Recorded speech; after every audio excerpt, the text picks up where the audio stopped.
Okay, we have started the recording and The audio is not going through, brother. the audio isn't going through. Okay, We can't hear you from this side.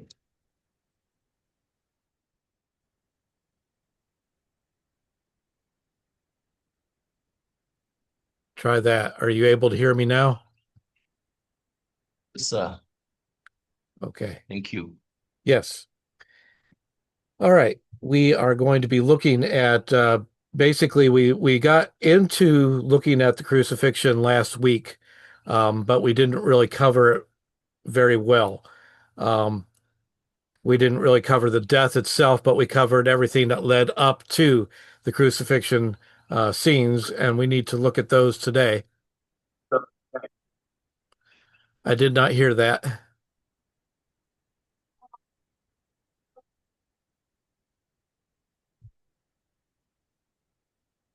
Is somebody trying to say something? Because I cannot hear it.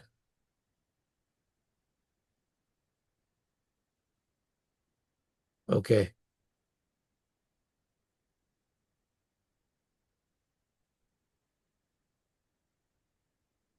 Looks I like have the a, audio is gone again. oh boy. Okay. Is that on your side or is it on my side?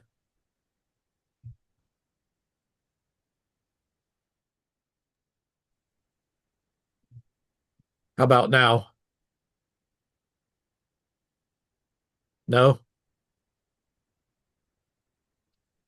Can you say that again? How about now? Can you hear me now? Yes, sir. We can hear you. Okay.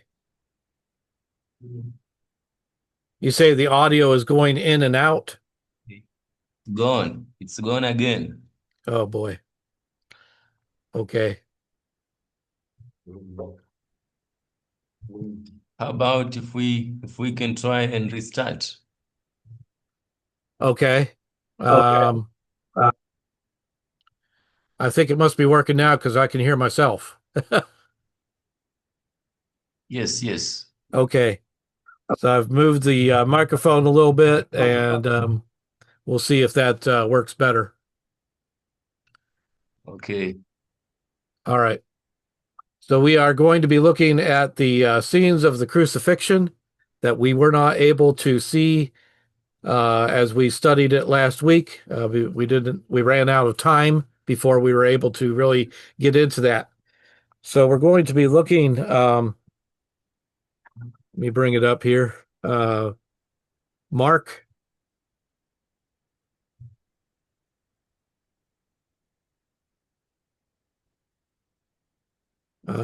chapter 14. Nope. Mark chapter 15. We'll be looking at Mark chapter 15, and then we'll also be looking at the parallel of this in Luke. And in Luke, it is in chapter 23. And we will move on from there. So as we look at it in Mark chapter 15, we have, of course, as we talked about, the trial before Pilate. It's the final trial. Um, he was brought before the Sanhedrin and before both of the Jewish high priests first, Annas and Caiaphas, both of those two Jewish high priests. The reason there was two of them, I don't know if we talked about that in this class. The reason that there was two of them was because of the fact that the Romans wanted a younger high priest. Annas was old. Caiaphas was his son-in-law. Caiaphas was younger. And so they thought that it would be better with a younger high priest, although through Jewish law, the high priest was high The priest for high priest life. was high priest for life. And so basically, what we have here is a situation where they are putting different high priests in place.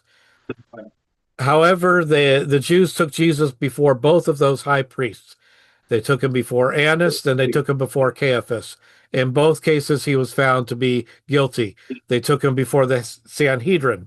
He was found to be guilty in that trial. Three trials so far. Then he was taken before Pilate. They changed the charge against him when they brought him before Pilate because the charge that they found him guilty of was blasphemy. Pilate doesn't care about blasphemy. He's not going to approve execution over a charge of blasphemy. And so basically, what we have there is them changing the charge, and they say, okay, the charge is against treason because he said that we don't have to pay our taxes, and he said that um, he's a king instead of Caesar, and so therefore it's treason. Pilate has to go ahead and answer because of that. I see a raised hand again. Has the audio got out again, or is it still working? Yeah, it got out again. Okay. Uh, All right. Um, on my end, it's showing that it's going through. The icon on the audio is moving up and down. Not working. You're not hearing me at all. We can hear you now, but it's coming on and out. Okay. Let's go ahead and sign out, sign back in, and see if that helps at all.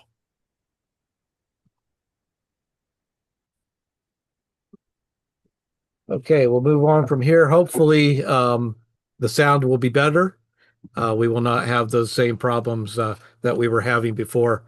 We've signed out and signed back in, and also I moved the fan. It may have been interfering with the audio before. Let's go ahead and get back into Mark and Luke here, looking at the crucifixion. Jesus was brought before Pilate with a new charge against him. They couldn't go with the charge of blasphemy because Pilate wouldn't care about that. They changed the charge to treason. Pilate did care about that. But when he questioned Jesus, he didn't find anything wrong in Jesus. He, of course, sent Jesus to Herod, hoping to push everything off on Herod.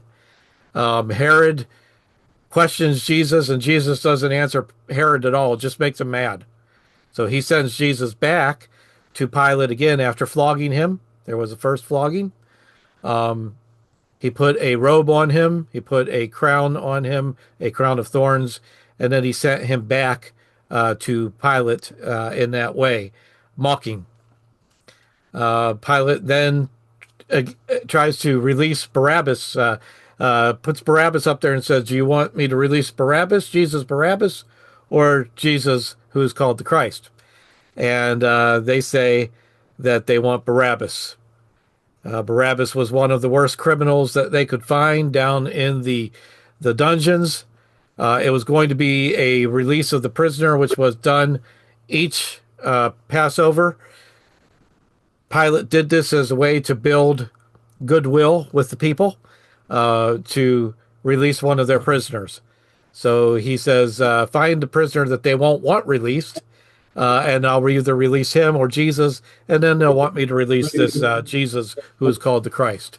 Well, of course, that didn't work. They called out for Barabbas. Pilate washes his hands of it, and he sends Jesus over to the mob and allows for mob justice to prevail. So they take Jesus outside the city. They have the Roman guards. The Roman guards were used for this, the centurions. It says that they nailed him to the cross. When they nailed him to the cross, there was very large spikes that were used to do this.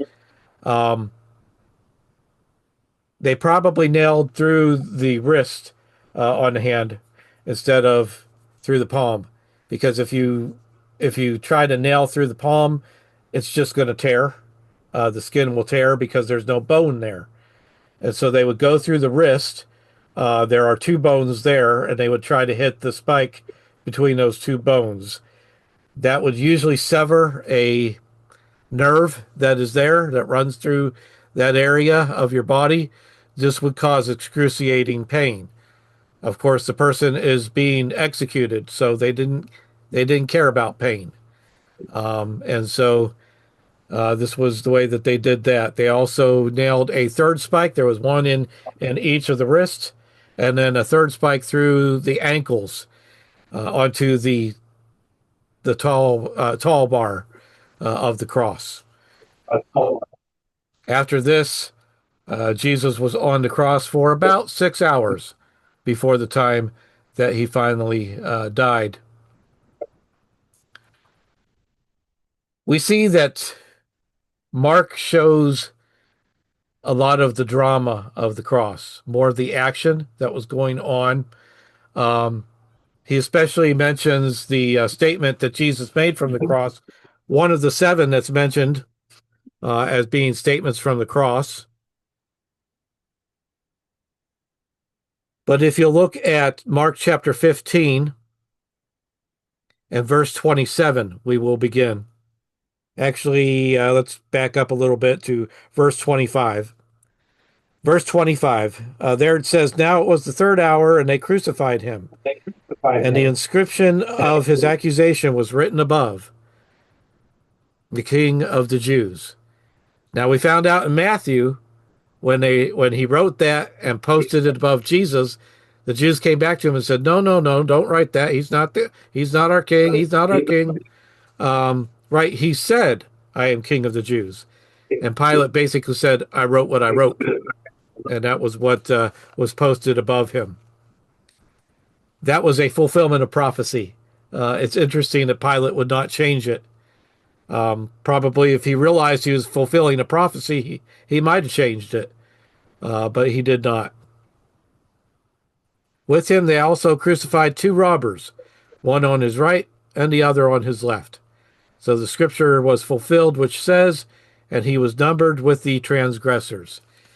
Basically, numbered with the transgressors means that he was counted as a criminal, the same way these people that he was crucified with. This is a shame. All of it is meant to be shameful to the person who is being crucified. You've seen scenes of this that were put into movies, Hollywood productions about the cross, and they have Jesus in a loincloth. That's not how it was.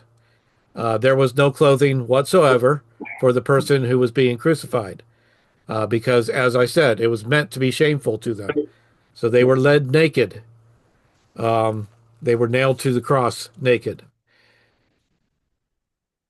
And this being between two thieves was also part of the shame of it. And then those who were witnessing the execution were encouraged to take part in it. For instance, they could spit on the person who was being crucified. They could hit him with sticks, with branches. They could hit his legs, whatever they could reach with that. And they could insult. In fact, they were encouraged and sometimes compelled to insult the person who was being crucified. And so all of these things were done to Jesus when he was crucified.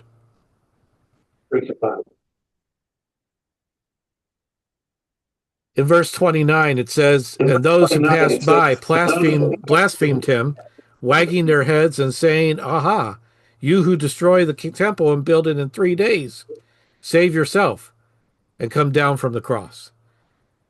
See, they had gone back to what Jesus had said when he said he could, if they tore down the temple, he could build it up in 3 days. Of course, he's talking about his body there. He's not talking about the temple that is there in Jerusalem.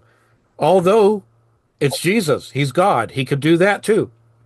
But they said because he said that, now he can't even save himself when he's on the cross. So they're mocking him from that. Likewise, the chief priests also, mocking among themselves with the scribes, said, "He saved others, himself he cannot save. Let the Christ, the King of Israel, descend now from the cross, that we may see and believe." And even those who were crucified with him reviled him. So we have all of this going on. We have the people that are passersby. They are mocking him. They are doing the things that they're allowed to do. So it says some that that some had spit on him. All these things were being done. And then on top of that, you've got the scribes and the Pharisees off there in their little corner, and they're talking among themselves about this. And they're saying, oh, he said he could save others. You know, he healed others from their diseases. He said he could do these miracles, but he can't even save himself from the cross. Of course, he is not the Christ. Of course, he is not the Messiah because he can't come down off the cross. So he's dying as a blasphemer. On from that, also those who are on the cross with him. They're saying, "Hey, save yourself, save us also. You know, come down off the cross and then get us off the cross too, because they were not just thieves. We get the idea they were robbers. That's the word that is used in some versions of the English Bible. It's not always the best translation. These guys were also rebels, insurrectionists. They were trying to bring problems to Rome. They wanted to overthrow Rome, and they thought Jesus did too. And so, hey, you know, they're seeing him as part of their side as well. Now, of course, we know that there was one of them who did not revile Jesus. There was one criminal on the cross who was telling the other ones not to speak against him and saying, "We're dying because of the sins that we committed." He didn't commit any sins. So there is that one criminal who looks at Jesus differently. You've heard people say, "Oh, I want to be saved like the criminal on the cross." And usually what they're saying when they say they want to be saved that way is that they don't think they need to do anything because he didn't do anything. All he did was confess Jesus as the Christ, but he didn't have time to turn his life around. He didn't have time to go out and be baptized.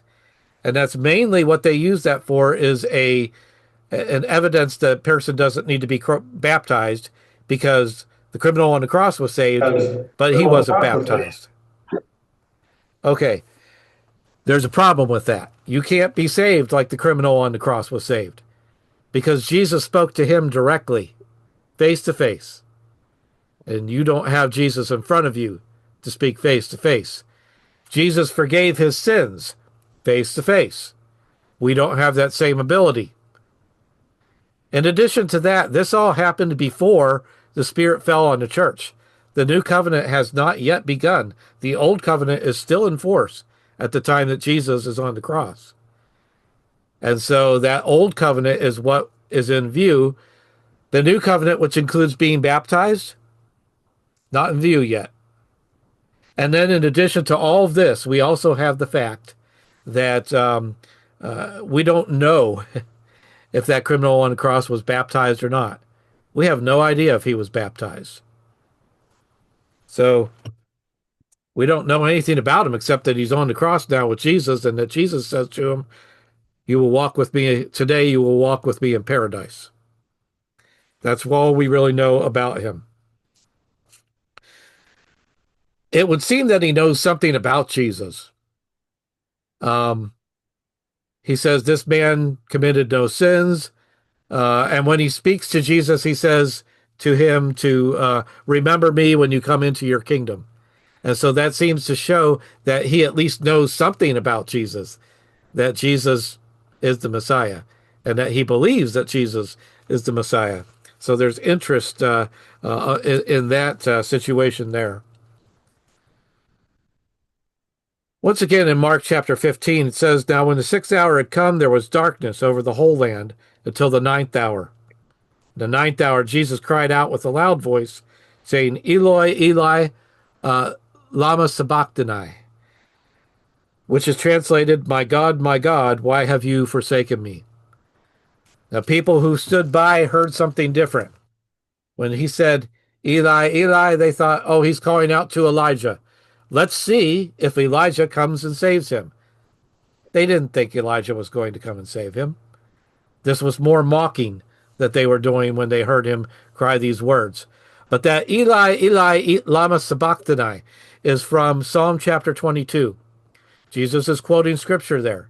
And if you go to that psalm and you read it, you'll find that there is a lot in there that sounds an awful lot like the crucifixion. For instance, it even talks about the fact that they were gambling for his clothing at the foot of the cross. He talks about those who pass by mock me, they make faces at me, they pull their mouths at me. Um, all the different things that it talks about in Psalm 22 seems to be a picture of what's going on the cross. And so it had a fulfillment in David's time when he wrote that psalm, but it also has a fulfillment in Jesus' time, which was not known until Jesus said that. But Jesus wanted the people to go back and look at that because it was a prophecy about him. Prophecy about him. We're going to get more into that as we come into looking at the road to Emmaus after Jesus' resurrection. So we'll look more at that, all the prophecies that pointed to him, all of the things in the Old Testament and the Bible, all pointing towards Jesus. We're going to talk about that. But here it says that he cried out these words, and then it says that he died. If we go through the gospel accounts, we have 7 different statements that were made on the cross. You will find that there are people who will say, okay, this gospel account says that Jesus said this from the cross, and that gospel account says that Jesus said that from the cross. Whereas also, there are differences. For instance, in one version, it says that the temple veil was torn at the point that Jesus died, whereas other versions say that it was torn after he died. So they try to come up with all these different things that they say are contradictions in the Bible. There are no contradictions in the gospel accounts. If you tried to take them as a line by line, um, looking at it sort of as a chronological type of thing, chronological means that it's telling it in the exact order of things as they happened. Then you might be able to make a case that there's a contradiction. But adding information is not a contradiction. It's simply that this gospel account adds this information because this is the thing that it wants to, that the writer wants to emphasize. Whereas another gospel writer will add other information because that's the information that he wants to emphasize to his audience. We have 4 different gospel accounts. So we have, and out of those 4 different gospel accounts, keep in mind, Luke didn't write about what he saw. He didn't see any of it. He went and talked to a lot of different people. So Luke has information from several different people. Matthew has information that he saw himself, but he also draws from Mark. And Mark probably didn't see it either. Mark probably drew from other people, what other people said, specifically Peter, because John Mark was traveling with Peter for quite a while. So we get the idea that he got his information that he wrote down from Peter. And then John writes his own memories, but he's also looking at them in a different way. So all these different people writing the different information, it's not contradictory information, it is additional information. It's hard sometimes to put it all together. We have difficulty with that. But we can see when we look at this that it's just added information. There are 7 statements from the cross. Mark does not mention all of them. In verse 37, Mark chapter 15, verse 37, it says, and Jesus cried out with a loud voice and breathed his last. Then the veil of the temple was torn from top to bottom. So the centurion who stood opposite him saw that he cried out like this and breathed his last, and he said, truly, this man was the Son of God. Now, this is a Roman centurion. He probably did not believe in the Jewish idea. It's possible, but not likely. He probably didn't believe in Jesus the same way that we believe in Jesus. What he says here can be translated as a son of the gods. So either this was the son of God or this was a son of the gods. In either case, he is confirming the deity of Jesus the Christ. He's saying that these things that we have seen today, the darkness that fell over the land for 6 hours, the things that Jesus said from the cross, especially being able to forgive them from the cross. Father, forgive them, for they know not what they do. Luke emphasizes that. Mark does not, but Luke emphasizes that. The fact that when his death took place, there was also an earthquake. There was also the veil in the temple ripping from the top to the bottom. Now that's not a small thing. That temple veil went back and forth several folds, so that when the high priest walked through it twice a year, and he could only do it twice a year, but when he went through it twice a year, he had to walk back and forth through corridors that went through this veil. And a lot of that was so that he didn't accidentally walk in on God and see God and die because he saw God. There was some superstition that was involved in that. But this was one of the things. It was a heavy piece of fabric, folded back and forth several times. The thing rips from the top to the bottom. That doesn't happen by chance. That's something that happens only with a great force, only with a great power. God tore that temple veil. There's a point behind it. Get this written down in your notes because this will be in the test. The point behind the temple veil ripping, was to show that God was now among his people. He was no longer in that Holy of Holies as he had been before. That's not where God dwelt any longer, but now God was out and among his people. The old covenant was coming to an end, and the new covenant was beginning. But all these things, the earthquake, the darkness, the temple veil ripping, convinces a Roman centurion that this man was certainly deity, this man that they have killed. I wonder if there was fear in his heart, if it wasn't just awe, but there was also some fear because of what he had taken part in. It says there were also women looking on from afar. These are the women of Jesus' ministry. They're not talked about that much, but they were a big part of his ministry. Some of them financially supported the ministry. It was four of them that tried to go to the tomb in the resurrection. We'll see that as we get into the resurrection. But there were some women that were standing from afar, among whom were Mary Magdalene or Mary of Magdala. We say Magdalene like it's a last name. It's not. It simply means she was a Magdalene. She was from Magdala.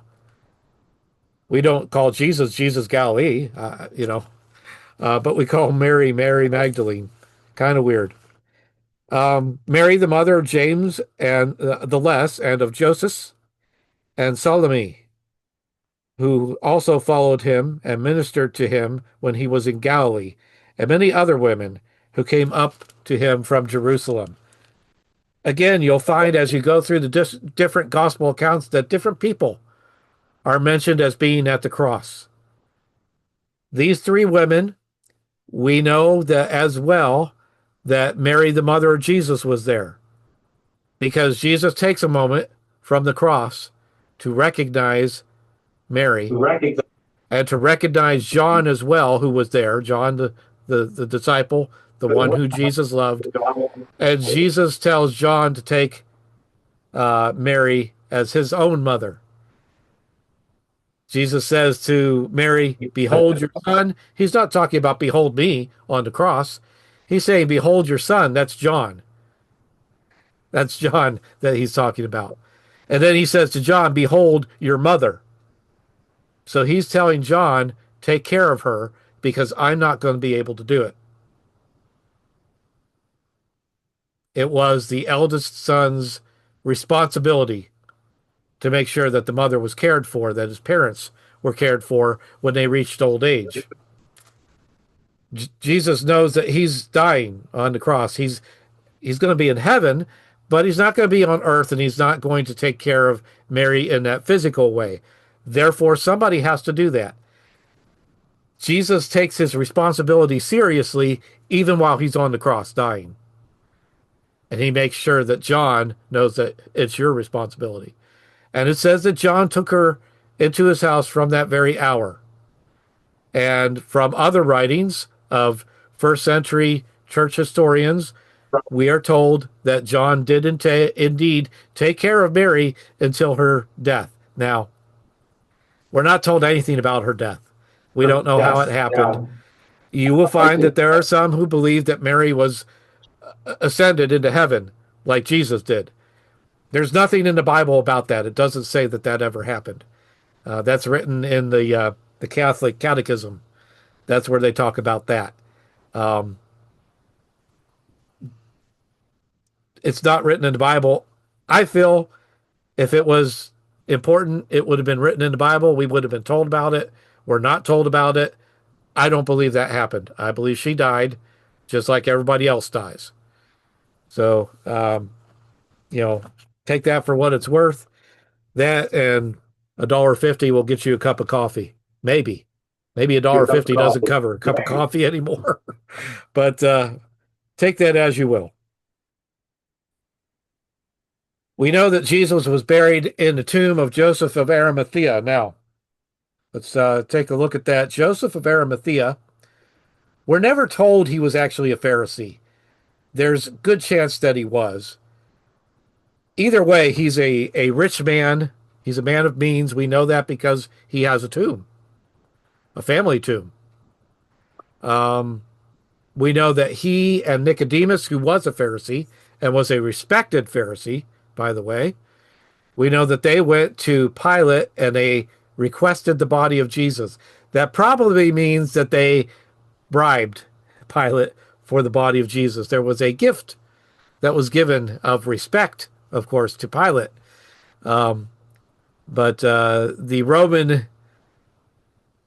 government officials were not against uh, taking money and giving favors from because of the money that they received. This happens in a lot of cultures. I don't know about Kenya. In the United States, if it's found out, it happens. But if it's found out, well, you'll get in trouble for that. In other countries, you don't get in trouble for that at all. I remember when I was in Peru. In Peru, the traffic on the roads is very weird. They don't follow traffic laws at all. They don't follow red lights. They don't follow stop They signs. They don't just follow drive straight on through. I I don't know why there's not more accidents than there are.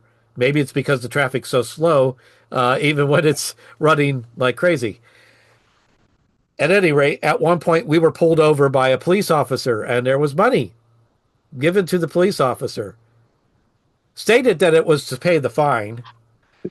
I don't know why he put it in his pocket if that was the if that was the case.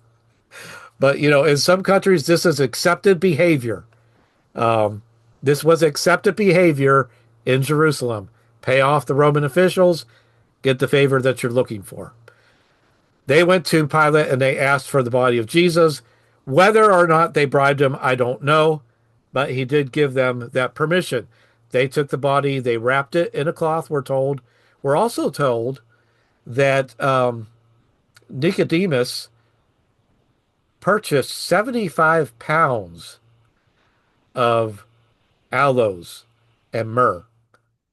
And they used this to anoint the body of Jesus for the burial. Now, later on, the Ford ladies, they're on their way to the tomb.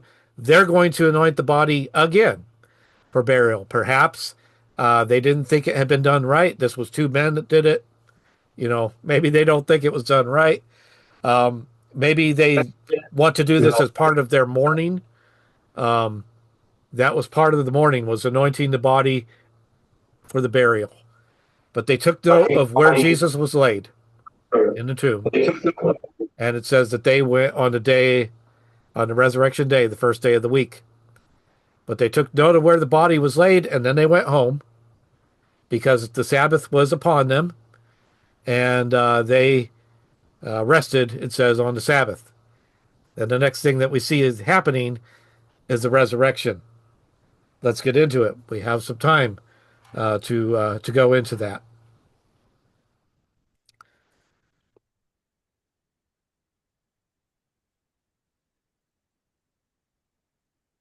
Okay. So first of all, the women were the first witnesses of the resurrection. Um, it says that what took place, it's very interesting how this took place, but Matthew gives the most dramatic representation of it. And we studied that when we looked at Matthew. But just as a review of what we studied, it says that the angel came down from heaven. And when the angel appeared, the shining, shimmering clothing that he was wearing, the way that he looked, it scared the guards that had been placed at the tomb half to death. And it says that they fainted. It says they became as dead men. That means they fainted. So these big burly, you can imagine them being very strong. The things that they have seen, the battles that they are supposed to go to for Rome, they faint when they see an angel of Jesus come. They're unconscious then. The angel rolls the stone away, even though it was sealed. He breaks the seal. He rolls that stone away, and then he sits down on it. And it doesn't say anything more about the angel after that. What did he see? How did it look when Jesus came out of the tomb? All of those things are hidden from us. I hope that we get to see an instant replay of it, when we get to heaven, that we get to see how that took place, that scene.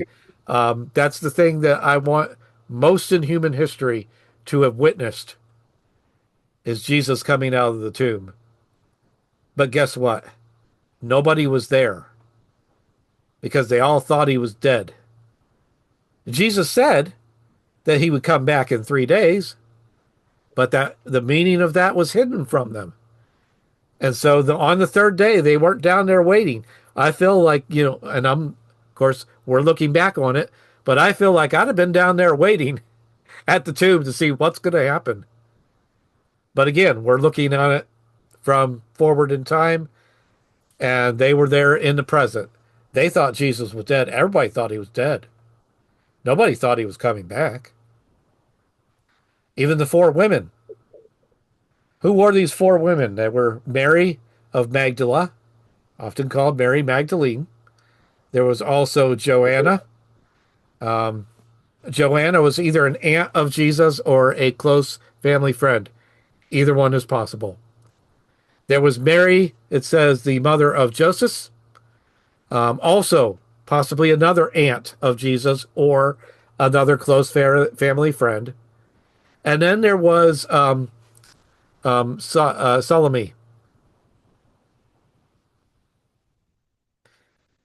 I wonder if I've got them mixed up. Those are the four. Salome was the wife of Crispus, not Crispus, the wife of one of the uh, Jewish disciples, the same one who saw Jesus on the road to Emmaus. Um, and then one of them was also the wife of the steward of Herod, Herod Antipas. So there's some interest there that there was a follower of Jesus, one of the heralds of the gospel, that was actually in Herod's household. Interesting thing to notice about that. But these four are part of it. Joanna is only added in Luke. She's not added in the other gospel accounts. They get up early in the morning and they head to the tomb with the spices because they're going to anoint the body of Jesus. Whether or not they even knew that Nicodemus and Joseph had already done that, I don't know if they knew it. But whether or not they knew it, they're going to do this. So they're on their way to the tomb. But as they go towards the tomb, they start talking among themselves and they realize, hey, they rolled that big stone, that big rock in front of the tomb. How are we going to get in? We can't move it. We're going to need help, to roll that stone back. So they recognize this as they're on their way to the tomb. When they get there, they see that the stone is already rolled away. Now we're given the idea that at this point, when the stone is rolled away, and they notice this, that Mary of Magdala runs back to town. She tells the disciples, Peter and John, they've moved his body and we don't know where. So they run to the tomb as well. And when it wasn't a far away from where the upper room was. We're not told where that upper room was, but it can't be too far because they run all the way there. They run to the tomb. It says that John kneels down outside of it and looks into the tomb. Peter, headstrong Peter, we've talked about that before. He runs right into the tomb. And they see that the body is no longer there. Now they know where it was. The burial cloth is folded up. Some people make something out of that, some people don't, but it's folded up and it's laying there. They notice this. They Peter, it says, didn't really know what to think about that. He said to himself, I wonder what happened here. And he really didn't know. He believed there was a miracle, but he didn't know what it was, and he didn't know what he was supposed to do with that. Okay, he rose. What do I do about that? Because he hadn't seen Jesus yet. He didn't know what Jesus was going to do. So all he knew was that Jesus rose. Maybe he ascended into heaven when he rose. That's probably what Peter is thinking. John doesn't really know what to think either here. It says that he believed. Well, he believed a miracle had taken place, but again, what am I supposed to do with that? Neither of them knew. And so later on, what happens? Peter says, I go fishing because he used to be a fisherman, and I guess it's time to go back to that because Jesus is gone. That's what he's thinking. And so he goes and he fishes, and we'll talk about that in a few minutes. He goes and he does some fishing. He sees Jesus on the shore. There are all these different accounts of what happened after Jesus arose. But Mary of Magdala, she runs back, she tells them, they come back, they look at it, they believe, they leave. They go back to town because they don't know what else to do. Mary hangs behind. Now, while she had run back to the town, the other ladies were still there, the other three. It says that they saw angels, men in white. They asked them, who do you seek? And they said, Jesus of Nazareth. And they said, he is not here. He is risen, just as he said. Come see the place where he lay. And he's no longer there. So they are invited into the tomb to recognize. And then they are commanded, go back and tell his disciples. So that's what they're commanded. Mary of Magdala, after John and Peter leave, she hangs behind. It seems that she's the only one there. This is a personal encounter that Jesus has with Mary of Magdala. And it says that when he spoke to her, she thought he was a gardener at first. He asked her why she was weeping. Why? Because this is a moment of joy. He has risen. But she's weeping because she thinks they've just taken the body. Not only did they take the life of her Lord and Savior, but now they've even taken him away. They've taken his body away, so she can't even mourn properly. And it's a very touching, uh, dramatic moment. But Jesus says to her, why are you weeping? Because this is a happy moment. This is a good moment. This is a moment to receive with rejoicing. And she says, because they've moved his body and I don't know where. And then he says, Mary. And she recognizes who he is. So she falls at his feet and clings to him. And Jesus says not to cling to him because, why? Because there's work to be done. He's not arisen to his Father yet. That means he's still going to be here for a little while. She doesn't need to cling to his feet like that. And he tells her that. There's also a picture here of we're moving from one thing to another. Embrace the new Jesus, the resurrected Jesus. This is something different. This is something people haven't seen before because he has the glorified body of the resurrection. That is one of the personal encounters. It also says that Jesus appears to the other ladies as they're on their way home. And he says, go and tell my brethren. He's talking about his disciples there and say that I will meet them in Galilee. In other words, remain in Galilee. Now, he told them that before, but he says, I will meet them in Galilee. And so these are the things that they are commanded to do. The women are the first heralds of the gospel. That's very important. They're the ones that first say, that first declare that Jesus has risen from the dead. And without that, without the resurrection, we have nothing. All of our Christianity is in vain if, in fact, Jesus never rose from the dead, because that's all that we have hope in. So we are at the time for a break. So we will break here and we will meet again at the top of the hour.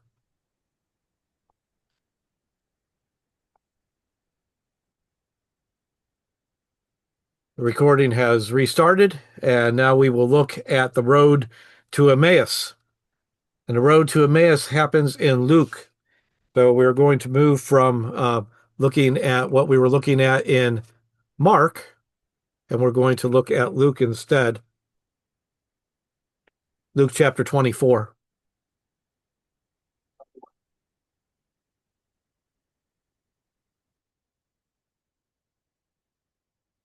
This road to Emmaus, there's a lot that can be packed into it.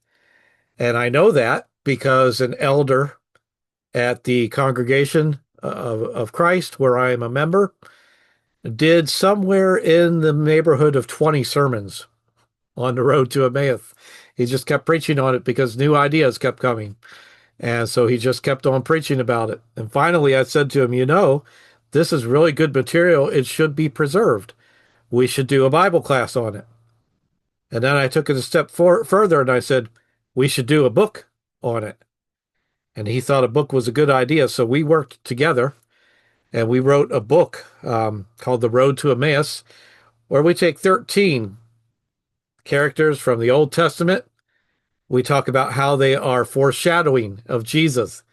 We believe this is what he did on the road to Emmaus. Let's talk about it here. It says in verse 13 of Luke chapter 24, Now behold, two of them were traveling that same day to a village called Emmaus, which was 7 miles from Jerusalem. They talked together of all the things which had happened. So it was, while they conversed and reasoned, that Jesus himself drew near and went with them. But their eyes were restrained so that they did not know him. And he said to them, What kind of conversation is this that you have with one another as you walk and are sad? Basically, Jesus catches up to them. They don't recognize him as Jesus. Their eyes are spiritually covered. They're blind to who it is that has come to them. But he says to them, "What are you talking about?" Basically, and why are you sad? And they're surprised that he doesn't know the news. It says, Then one of them, whose name was Cleopas, answered and said to him, Are you the only stranger in Jerusalem? And have you not known the things which happened there in these days? And he said to them, What things? So they said to him, The things concerning Jesus of Nazareth, who was a prophet, mighty in deed and word before God and all the people, and how the chief priests and our rulers delivered him to be condemned to death and crucified him. But we were hoping that it was he who was going to redeem Israel. Indeed, besides all this, today is the third day since these things happened. This has been 3 days since this happened. Um, but they're saying we believed that he was going to be the Messiah, that he was going to redeem Israel, bring it out from under the Roman bondage, and they killed him. Yes, and certain women of our company who arrived at the tomb early astonished us when they did not find his body. They came saying that they had also seen a vision of angels who said he was alive. And were certain of those who were with us went to the tomb and found it just as the women said, but they did not see. And Jesus, then he said to them, O foolish ones, and slow of heart to believe in all the prophets, all that the prophets have spoken. Ought not the Christ to have suffered these things and to enter into his glory? And beginning at Moses and all the prophets, he expounded to them all the scriptures concerning the things concerning himself. So Jesus says to them after they say, well, he died, and then the women, they went to the tomb, they came back and they told us that they saw angels who said that he's alive again, that he rose from the dead. But they seem to have a little trouble believing this. The way that they state it, they're not really sure whether to believe that he's alive again. They say, not he is alive again, but they say that he's alive again, is the way that they put it. Interesting thing is that one of the women that went to the tomb is probably Cleopas's wife. It's probably the same Cleopas. It's not a real common name. And yeah, it was his wife was one of the ones that went to the tomb on that resurrection morning. But Jesus, he answers them and he says, "Foolish ones and slow of heart to believe." He knows that they don't believe it. They say that he's risen, but he says, "Couldn't you have seen by looking at the scriptures? I was with you for 3 years teaching you. Did you see from the scriptures that the Christ would suffer these things and that he would enter into his glory?" But they still don't know it's him. It says that he went with them, that he sat with them, that he um, told them all the things that were in the prophets and the law concerning him. Now, there's a lot in the prophets. You go back and you can see this and that about the Messiah. We know those are messianic prophecies. We know that even the Jews knew that this was a future person, man who was coming that was going to redeem Israel, but they didn't know how. And there was much written about him. But I don't think that that's all that Jesus went to. I think that Jesus went back and he looked about Abraham and he said, "This is how Abraham was a foreshadowing of me." And he looked at David and he said, "This is how David was a foreshadowing of me." Look at these things that happened in David's life. Look at these people that David associated with and see how it's a foreshadowing of me. Furthermore, I believe that he went to look at Abraham, Isaac, Jacob, the rock that followed Israel in the wilderness, Daniel, and Jonah, especially Jonah, and how all these people were foreshadowing of Jesus. I'll give you an example with Jonah, one that you might not think about right off. Of course, we know that Jonah was swallowed and was in the belly of the fish for 3 days, just as Jesus was in the tomb for 3 days at the belly of the earth. And so there's one of the comparisons is there. Jesus says that's the sign of Jonah. That's the sign that will be given to those who do not believe. But there's more to it than that. I want you to recognize that Joseph, when Jonah was in the boat trying to run from what God had told him to do, a storm came up and the boat was being tossed to and fro. It was going to sink, and there was only one way that they were going to keep it from sinking. And Jonah tells them how that is. And he says, "You have to throw me into the sea." Now, if all that has to happen is that Jonah has to go into the water to get swallowed by the fish, why doesn't Jonah throw himself into the sea? That's because he has to be sacrificed by Gentiles, just as Jesus is sacrificed by Gentiles. Jonah was sacrificed by the Gentiles, thrown into the sea. They didn't want to do it. Guess what? The ones that crucified Jesus didn't want to do it either. Pilate didn't want to have anything to do with that. These men that sacrificed Jonah, they don't want to have anything to do with throwing him into the sea. But eventually they do carry on with that. So we see here all these different parallels between Jonah's life and Jesus' life. And all of it is to show Jesus when he comes. So Jesus goes back and he's showing those on the road to Emmaus with him all of these different things that pointed to him. The whole Old Testament is about Jesus. It's not just something about Israel. It's not just a history of Israel. It's about Jesus.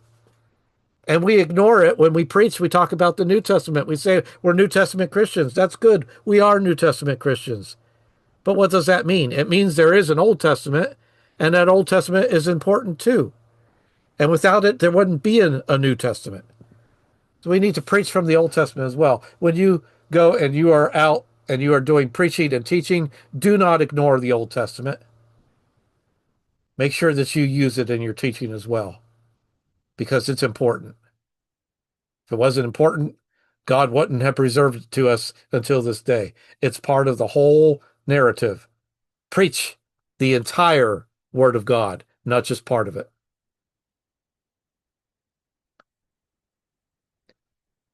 It says, going back again to Luke, they drew near to the village where they were going. They drew near to Emmaus. And he indicated that he would have gone further.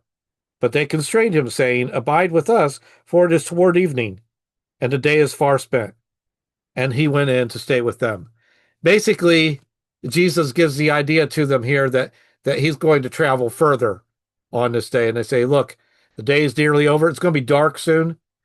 It's going to be dangerous out on those roads between the cities. Of course, Jesus is the resurrected Jesus. He doesn't have to worry about danger, but they don't know that. So they say to him, stay with us here. And he does. He stays with them. Now it came to pass, as he sat at the table with them, that he took bread, blessed it, and broke it, and gave it to them. What's that sound like? We saw it before, didn't we? He took bread and he broke it and blessed it and passed it around to his disciples at the Last Supper. He's doing that again. These are bookends, what we call bookends here. Everything between them being important as a whole narrative. Then their eyes were opened, and they knew him, and he vanished from their sight. And they said to one another, Did not our hearts burn within us while he talked with us on the road and opened the scripture to us? So they rose up that very hour and returned to Jerusalem. They didn't care that it was nighttime. They went back to Jerusalem because they've got to tell people what they saw that very hour, it says, and returned to Jerusalem and found the 11 and those who were with them gathered together, saying, The Lord is risen indeed, as has appeared to Simon. Okay, they're talking about Jesus appearing to Simon Peter.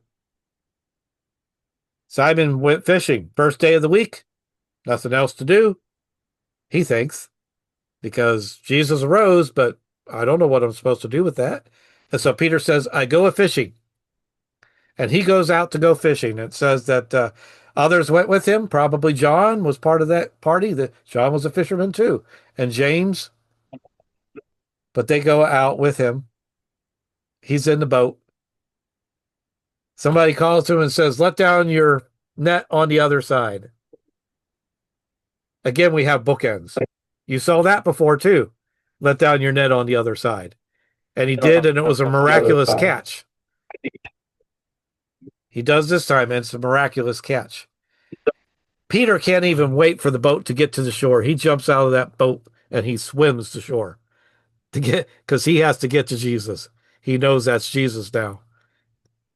And he gets there and they do feast together. They sup together, they have breakfast, fish. They fry the fish.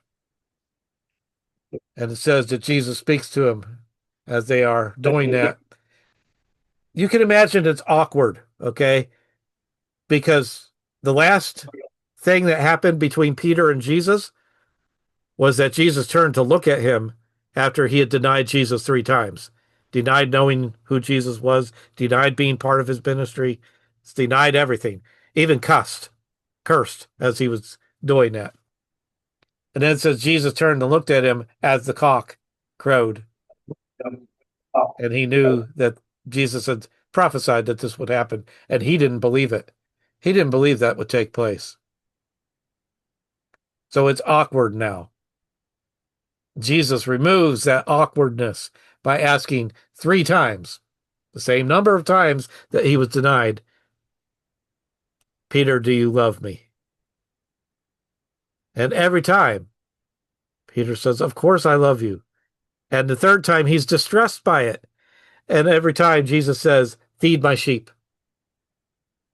That means you're not supposed to be out here fishing. You weren't supposed to go back to that. You were supposed to be a fisher of men. That's what I appointed you as. Now I am appointing you to feed my sheep. Peter became an elder. He's a shepherd. That's what he was supposed to do, was to go and to feed the sheep. He was to take care of the church because Jesus was ascending. They didn't know it yet. They didn't understand all that. And then Jesus tells him something that's going to happen to him. He says, now you get up, you dress yourself, you go where you want to go. Meaning you could go to all these cities and preach the word there. He says, but later somebody else will gird you and take you to a place that you don't want to go. And he's not just talking about, Peter, you're going to get old. That's not what it was about.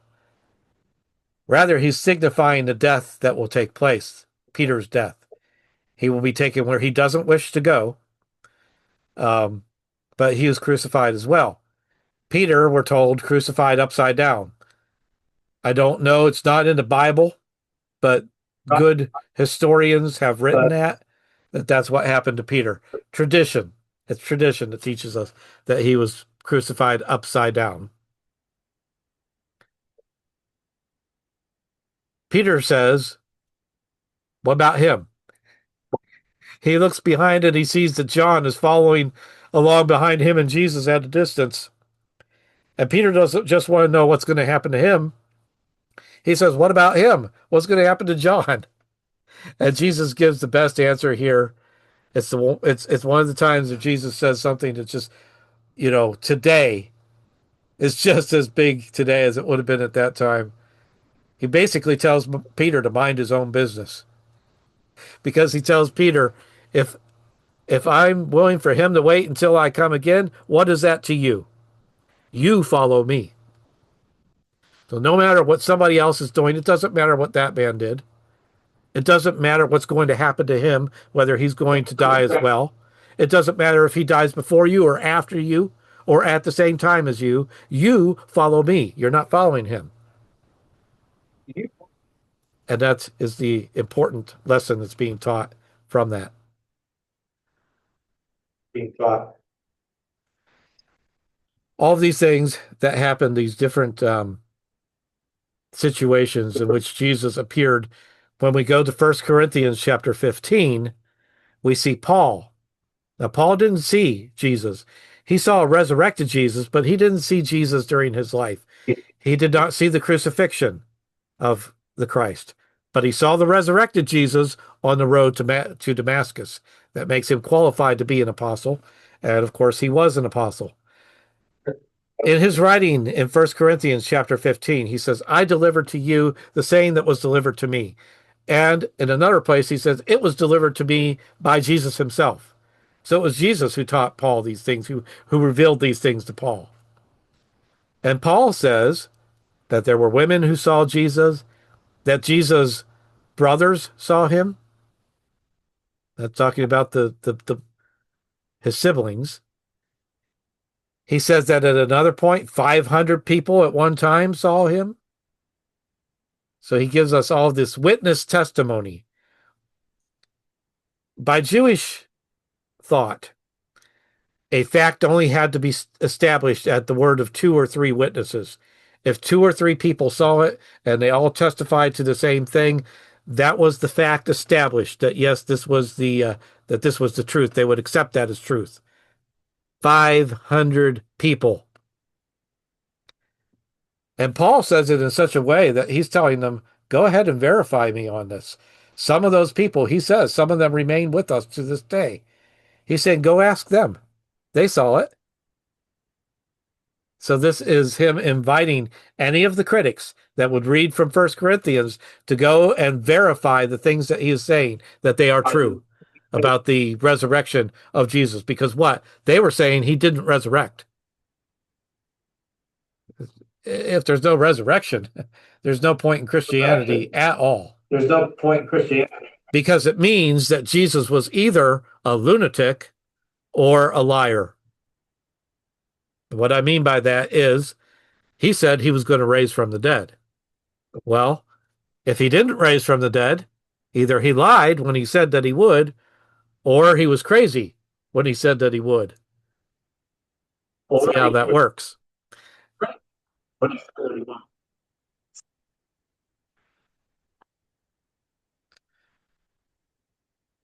There was a final call given by Jesus. It's found in the gospel accounts there. A final call. He blesses them before he ascends. It says that Jesus met together with the disciples and they ate and they sang a hymn and then they went out to the Mount of Olives and they climbed that mount with Jesus. It wasn't a steep climb. But Jesus blesses them as that's about to happen. And we're told different accounts of this in different gospel accounts. We'll look at it here, the Great Commission. We talked about it in Matthew. There was a Great Commission given um, in Matthew chapter, the last chapter, chapter 28. Here in verse 44 of Luke chapter 24, there it says, he said to them, these are the words which I spoke to you while I was still with you, that all things must be fulfilled which were written in the law of Moses and the prophets and the Psalms concerning me. And he opened their understanding that they might comprehend the scriptures. Oh, the same thing that he did with the two that were on the road to Emmaus. He opens up the scriptures and he shows them all these things that are written there. The law, the prophets, and the Psalms, all three. He's mentioned in all three of them. He said to them, thus it is written, and thus it was necessary for the Christ to suffer and to rise from the dead on the third day. It was written in the prophets that this is how it was going to take place. And because of that, that was how it had to take place. It was already spoken beforehand. And the prophet's word was true. And that was God's will that it should happen. So he says it was necessary for the Christ to suffer. It's necessary. The people need to know that because up until that point, they didn't think it was. They said, well, they took him, they put him on a cross, they crucified him. He's resurrected, yeah, but they didn't think that it was necessary until he showed them these things.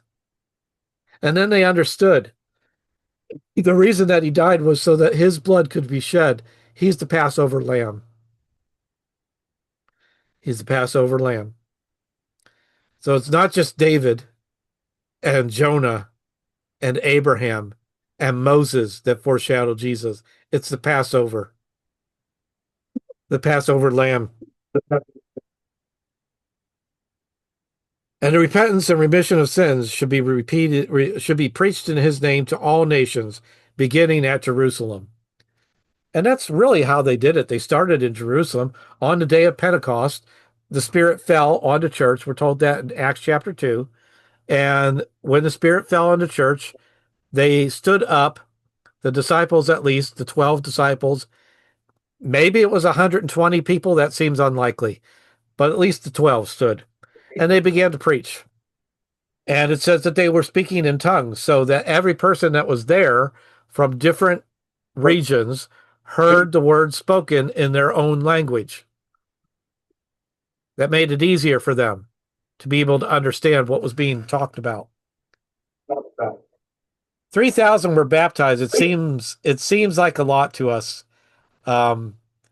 because today we rarely see 3,000 people baptized on the same day, right? But It wasn't a whole lot then because there were about 1 million people that were gathered in Jerusalem. And of those that were gathered in Jerusalem, how many heard what was being preached? Probably about 10 to 20,000 people. 3,000 of them were baptized. It's not a whole lot, but it's good. It's a good beginning to the church.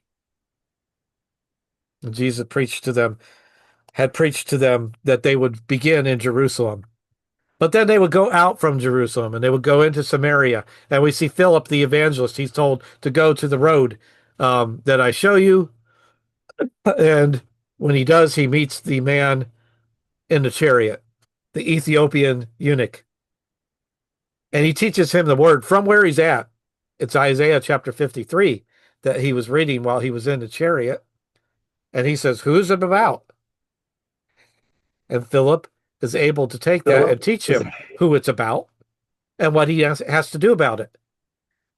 And so they come to water, and the eunuch says, look, here is water. What keeps me from being baptized? And Philip says, nothing keeps you from being baptized as long as you confess the Christ. If you believe that he is the Christ, the Son of God, then you may. And he was baptized. And he took the church back to Ethiopia. And the Ethiopian church is a large part of church history. You may not realize that, but it's a large part of our church history. Um, and that was started by the Ethiopian eunuch. There's nobody else that went back to Ethiopia with that. So he started the church there.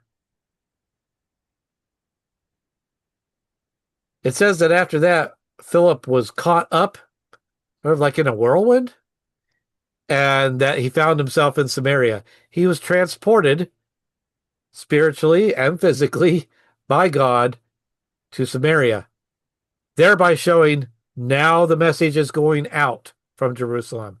You taught somebody who's going to take it to Ethiopia. Now you're going to go teach the Samaritans. And then it went out from there. And what did Jesus say at the end? To the uttermost parts of the earth.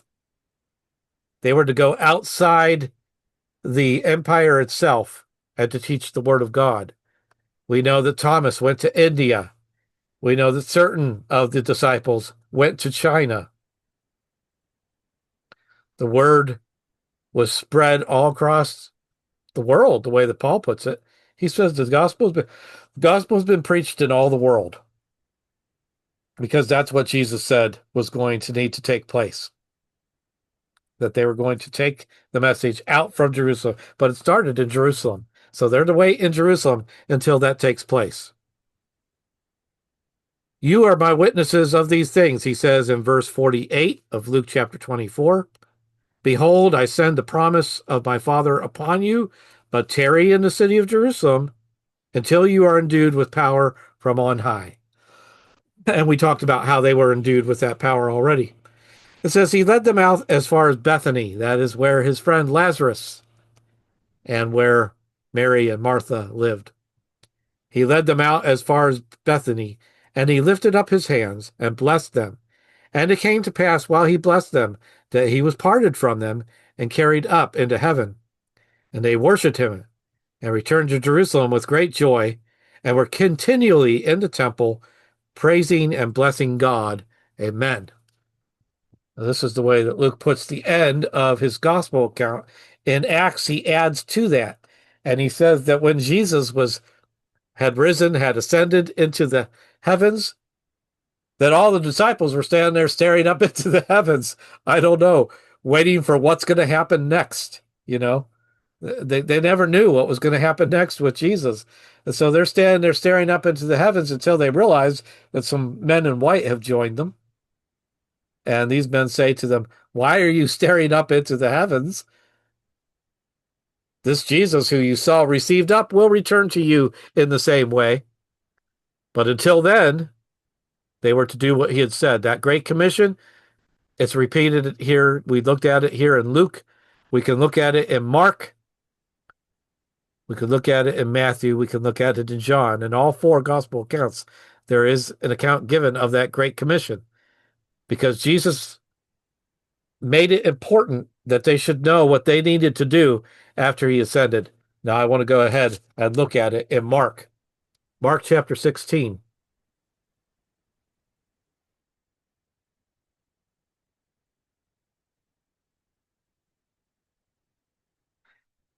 There's a high humidity in North Carolina, and it's keeping me from turning the pages of my Bible. They're sticking together. Mark chapter 16. I see the camera is frozen. I hope that you're still receiving the transmission, but your camera has frozen. But we'll go ahead and teach this, and you can look at the video later. Now, when the Sabbath was passed, okay, this is talking about the. There you go. You've returned now. I'm not sure if you heard what I was saying, but we are in Mark chapter 16, and we're looking at the Great Commission given there. Mark 16 and verse 14. He appeared to the 11 as they sat at the table, and he rebuked their unbelief and hardness of heart. That's Thomas, because Thomas said, I won't believe until I can place my hand in the nail prints and in the hole in his side, because they did not believe those who had seen him after he had risen. He said to them, Go into all the world and preach the gospel to every creature. So far, it sounds like Matthew. He who believes and is baptized will be saved, but he who does not believe will be condemned. Now, this here verse, Mark chapter 16 and verse 16. He who believes and is baptized will be saved. How easy can God make it? He who believes and is baptized shall be saved. It doesn't say he who believes shall be saved. It doesn't say he who is baptized shall be saved. It says he who believes and is baptized shall be saved. These are the things that need to be in place. If they're not, then the person isn't saved. If they are, then the person is saved. He who believes and is baptized shall be saved, but he who does not believe will be condemned. And these signs will follow those who believe. In my name they will cast out demons, they will speak with new tongues, they will take up serpents, and if they drink anything deadly, it will by no means hurt them. They will lay hands on the sick, and they, the sick, will recover. And people think, because Jesus said this to his disciples, that it applies to us today as well. And we've got people in West Virginia who get serpents, they get snakes, and they let these snakes bite them as part of their worship. It's ridiculous. Jesus didn't say to them, go out and get snakes to bite you and go out and drink strychnine and, let it hurt you. And it wasn't spoken to us. It was spoken to the disciples at that time in that place. You need to keep the audience in mind when Jesus is speaking. Does it apply to us today or does it not? It doesn't apply. This does not apply to us today.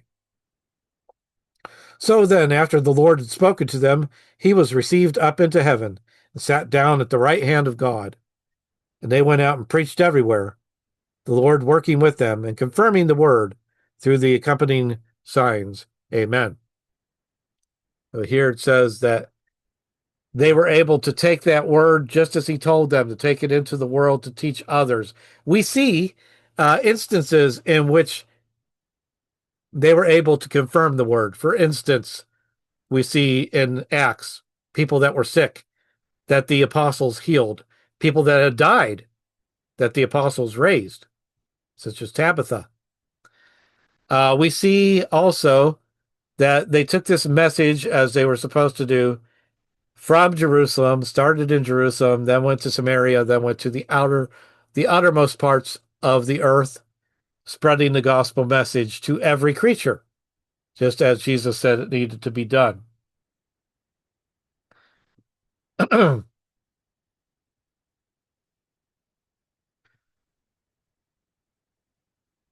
Luke, when we look at the Luke version of it, Luke ends with this worship and joy and anticipation of Jesus returning again. Mark, again, he's a little bit shorter, but he tells exactly what's going to be stated. I see you've lost the lights. I hope that the projector's still working, so you must still have power. But the that's how Luke ends and Mark ends their gospel accounts. Now tomorrow, as we come into this tomorrow, we're going to look at um, the differences between Mark and Luke and how we can develop answers to those differences that are between them because people will ask. We're going to talk once again about Mark's urgency and watchfulness, how he wanted that to be the main thing that people got from his message. Um, we'll talk about the themes of preaching, how it's covered in Mark and Luke, because that's important to us. We're preachers.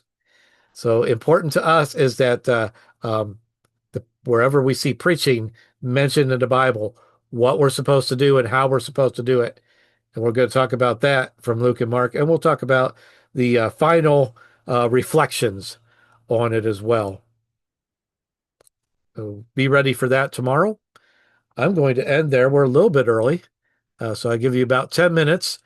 But if you have questions, now would be the time to go ahead and ask those questions.